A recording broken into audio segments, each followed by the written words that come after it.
Бразилия е позната на българския пазар повече от 30 години. Историята й започва през вече далечната 1991, когато се появява и първият пакет кафе от марката. От тогава Нова Бразилия промени няколко пъти облика си, но запази своя характерен и наситен вкус, познат на българите. Работя във фабриката на Якобсдал Егбъртс вече почти 15 години. Започнах работа тук, именно защото пиенето на кафе за мен е ритуал. Всеки ден идвам на работа по-рано, когато в офисът е все още тихо, но фабриката работи и напълни обороти. Невероятна е първата глътка кафе, когато знаеш, че си отговорен за качеството не само на своята сутрин, но и за началото на деня на хиляди българи, които пият кафе.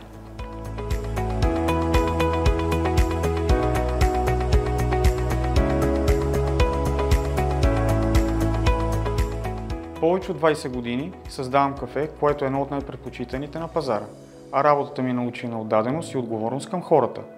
Желанието ми е всеки един човек, отпил глътка кафе от Нова Бразилия, да усети неговия огнен аромат и вкус, с който са израснали поколения българи.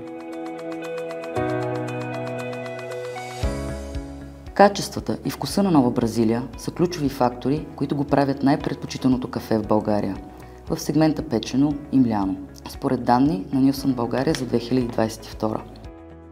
Благодарение на всички хора, част от екипа на Якобсдал Егбъртс, които влагат безграничната си страст към кафето в своята работа, и почитателите на марката, които избират Нова Бразилия отново и отново, към сегашния момент фабриката в Костинброд е произвела над 500 милиона пакета Нова Бразилия.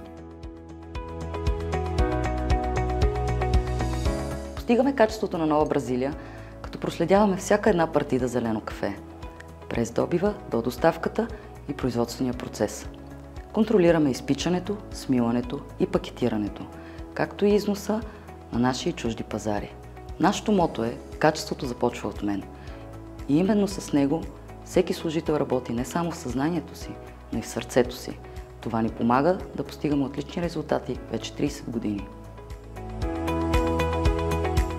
Марката Нова Бразилия е символ не просто на прясно изпечени зърна кафе, но и на нещо повече. Нова Бразилия е огън кафе, кафето, което ни дава увереност да започваме деня си. Стотици хиляди българи ни се доверяват всеки ден, защото те ни познават добре.